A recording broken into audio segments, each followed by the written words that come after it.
Hello, it's Kareem coming at you from Gothenburg in Sweden, up here in the north. It's been an amazing weekend that I've had here, and this is a story and some concept that I want to share with you. I think you're going to get great value of this because it's certainly been a mantra that I have lived by for the last few months. It's something that one of my mentors, one of the guys that I look up to, talks a lot about, and in a way it has absolutely changed my life, and I want to share it with you because maybe it can help you, maybe it can also change your life and make it full of epic experiences and adventures, just like mine is happening right now. So enjoy.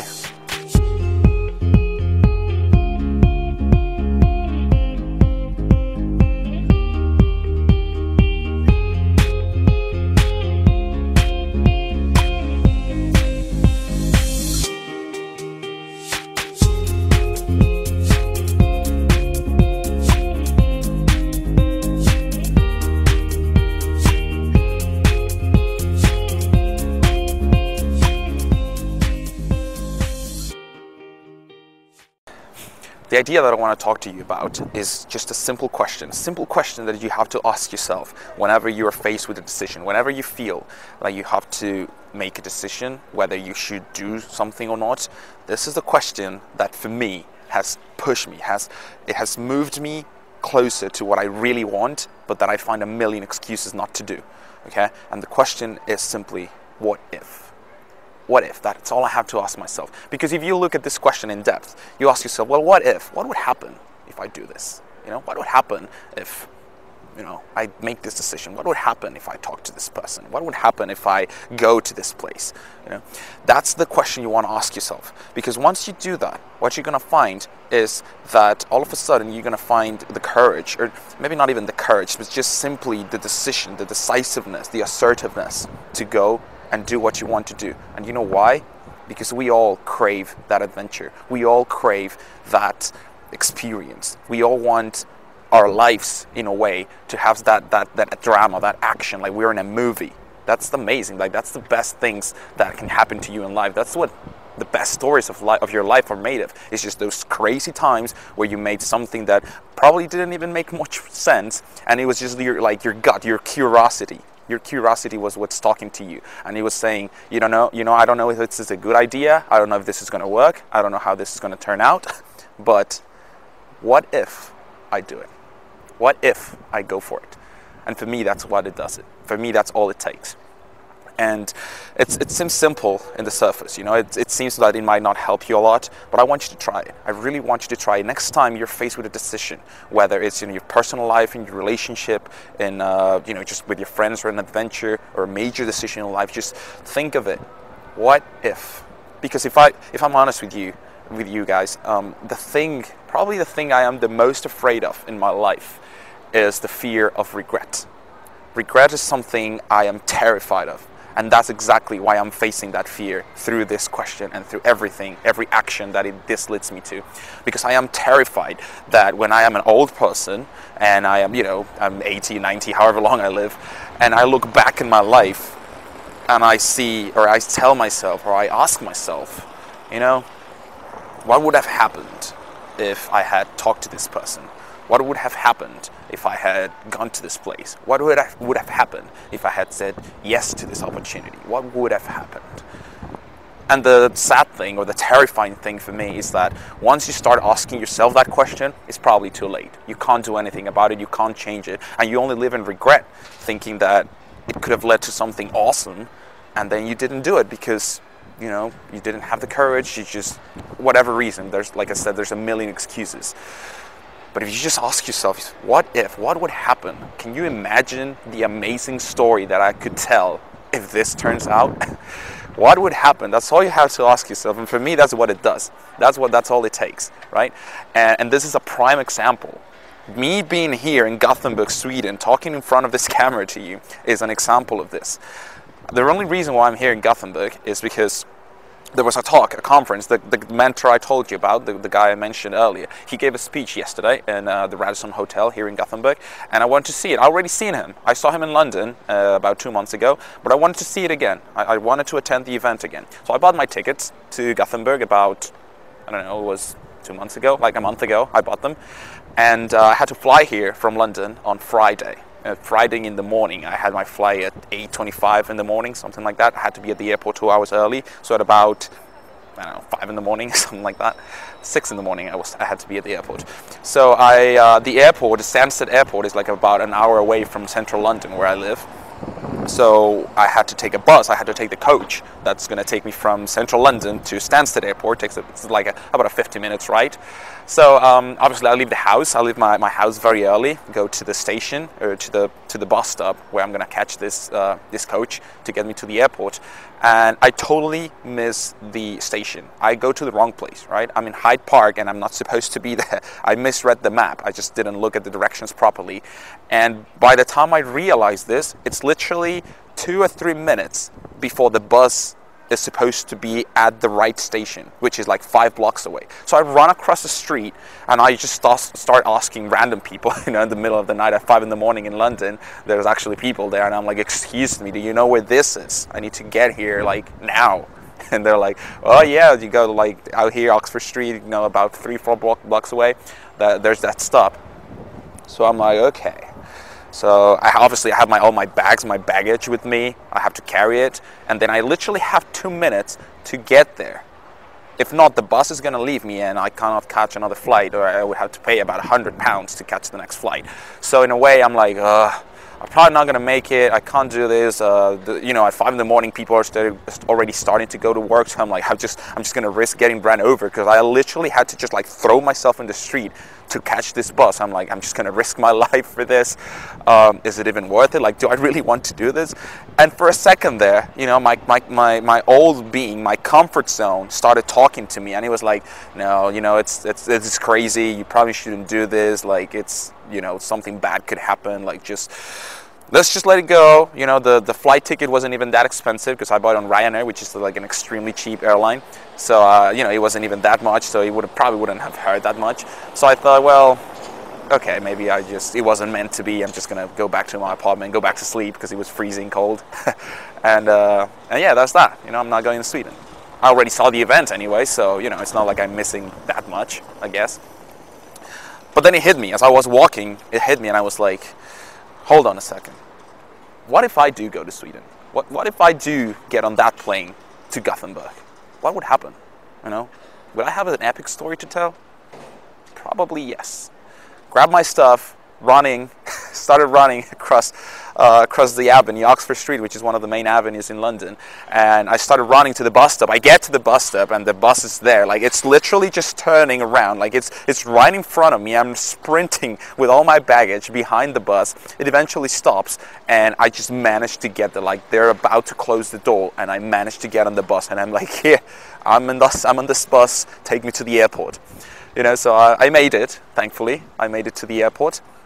To the bus, and then to the airport, and then I was, and then that was the first stage. So that was the first thing I had to overcome. Then when I get to the airport, I realized that I totally forgot to check in online for my flight. So what does that mean? That means that they have to check in for me. They have to check me in at the airport and print my boarding passes and all that. And obviously, since this is one of those really cheap airlines, they charge you for everything. Like, anything that you do wrong, if you mess up anywhere in the process, they charge you extra fees for everything. So for this whole check-in process and the printing of the tickets, it was £45. £45 that I had to pay to have this done for me. Right? That's more than I paid for the round trip to Sweden. So at that point, I'm thinking, oh my God, this again. Like, I'm really gonna have to pay £45 just to get checked in and my ticket printed. And I'm like, I don't know if I want to do this. Like, this is getting ridiculous. And not only that, but the line to get to the front desk is about an hour long. There's like hundreds of people in front of me. So it's like about an hour long before I can get to the front desk for them to do this to me. And I have to be at the boarding gate in 1 hour. So I'm like, look, if I pay for this and I don't make it, it's just gonna be a waste of time and of money, because I'm gonna have to pay those £45, and they're probably gonna close the gate by then, because I still have to go through the security checkpoint, and I still have to run to the boarding gate, which is at the other side of the airport. This is probably not going to work out, I said, and at that point I honestly started thinking, I was like, there's probably a reason why this is turning out so complicated. There's probably a reason why this is just not working out.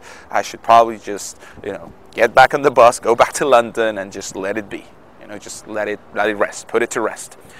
But it hit me again. You know, that gut feeling, it was creeping up again. What if? What if you do get in line? What if you do pay those 45 pounds? Or what if you run to the gate and you get on that plane to Sweden? What would happen? What if? So I did it, of course. I couldn't say no. I just couldn't.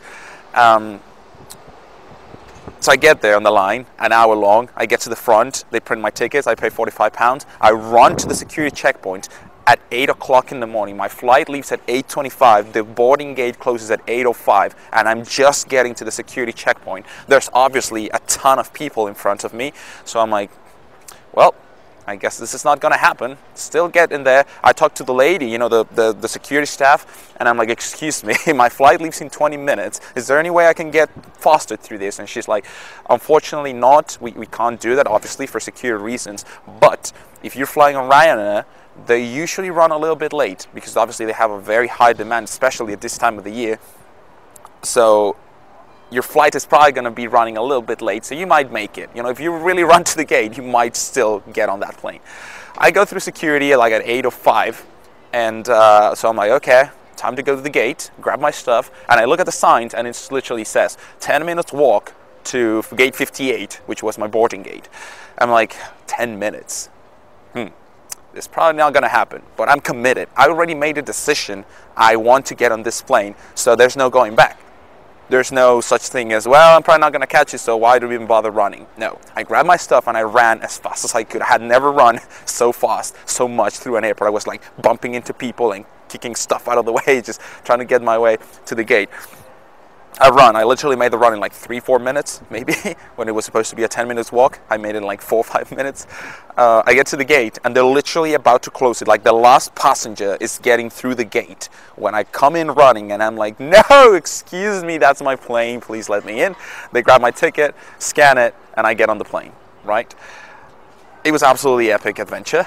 That's a great story to tell.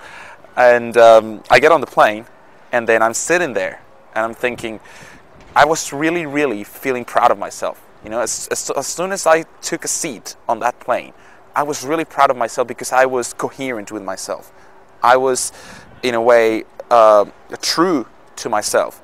Because in a way, if I'm going to live by this mantra of, I'm going to do everything within my power to make an epic story, an epic life, an adventure, I'm going to stick to it. And if that's the person I want to become, all my actions have to be coherent with that. They have to follow that same principle, right? And for me, it was just that simple question that made it happen. I had a million excuses why I should not be on that coach. I shouldn't have paid that extra money or ran to the gate. I had a million excuses. All I needed was the one reason of why I should do it. And the answer was, what if? What if I do it? What if I run to the gate? What if I pay this? You know, what would happen? And to me, I really felt very coherent with myself. I felt very proud that I was living up to my values and to the things that I really believe in. And so I land here in Gothenburg, and I've been here for 2 days. This is the third day I'm here. I'm leaving tomorrow, unfortunately. But I got to tell you, this has been by far probably the best weekend of my life, or one of the best weekends of my life. I've had an amazing time here in Gothenburg. Swedish people are really friendly, really amazing, and it's one of those things, it's scary in a way to be here. This is the first time I'm in a country when the main language is not French. French? What? This is the first time I'm not in a country where the main language is not either English or Spanish. You know, they speak Swedish. I have no clue. I don't even know how to say anything in Swedish. Svenska. I know how to say svenska because I just learned it yesterday. But I don't know. I can't understand anything that people say. A lot of people don't speak English. Most of them do, but some of them don't. A lot of the signs, they don't have translations. I don't have internet on my phone here, so I'm like, this is scary in a way, but it doesn't matter. It doesn't matter because I already made a decision. I'm already here, and I'm going to do everything within my power to make this epic, to make this adventure one amazing story I can tell one day. That's what I live for. I live for the stories. And it all starts with that question. What if? What if I do it? What if I get there? What if I say yes? Where would that lead to? And it leads to here. I have met amazing friends here. I've been to amazing places. I'm probably going to show you guys some of that footage. I I met some amazing girls. We went partying last night, and I met some amazing girls, beautiful girls here in Sweden. You also get like the guys are pretty friendly. You know, they're very nice. They're very tall. Obviously, I'm quite a short person, but who cares? Good things come in small packages. Other than that, it's been absolutely amazing. The views. I wish at this point of the year, I wish it had been snowing, but I mean, who cares, right? So the gist of all of this is the fact that I am here in Gothenburg. It all started with that question: what if I do this? And to be fair, life just has this funny way of paying you back. What you put into it, life repays you.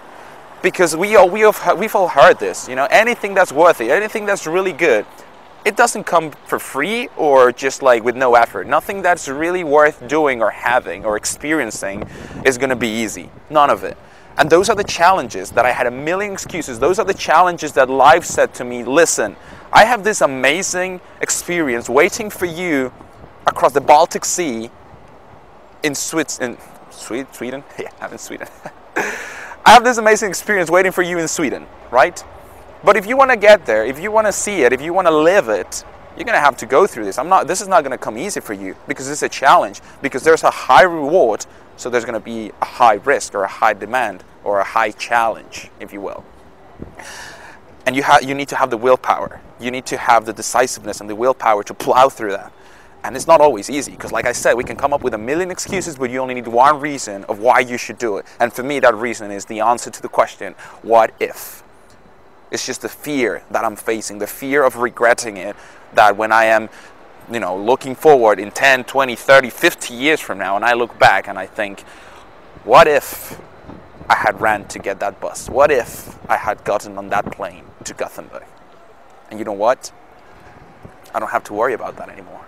I don't have to worry about not having an answer to that question, because now I can tell this amazing story that I'm sharing with you guys, and I can share it with everyone else in my life, because now I lived it. And it all started with that simple question: what if I do it? Because to be honest, I'm not even mad about the money that I spend. You know, I've went over my budget for this trip, but I don't even care. I don't even care, because for me, money, the only thing that is worth my money is anything that will give me moments, experiences, stories to tell. That's the only thing that's, for me, worth spending my money on. So again, just to wrap this up, do it for the stories, do it for the experiences. Every time from now on that you are faced with a decision of, should I do this? Should I talk to this person? Should I go to this place? Should I say yes to this? Just ask yourself, what would happen if I do? What would happen? You know? And if you want to look at it from the other side, well, if I don't do it, how will I feel in the future? Will I regret this? And honestly, I'm saving you a lot of pain here. Regret is awful. It's one of the worst feelings I have ever experienced. You don't want regret in your life. Start now, start taking action now, because I want you to be, in a way, like the person that I see myself being when I'm, again, 18, 19 years old, however long I live, when I'm sitting in my chair or on my bed in a garden, whoever knows where I'm going to be. And I just want to be that person at that point, that I look back in my life and I look back at moments like this, and I just think to myself, I was this one crazy guy who did it all, and it was awesome.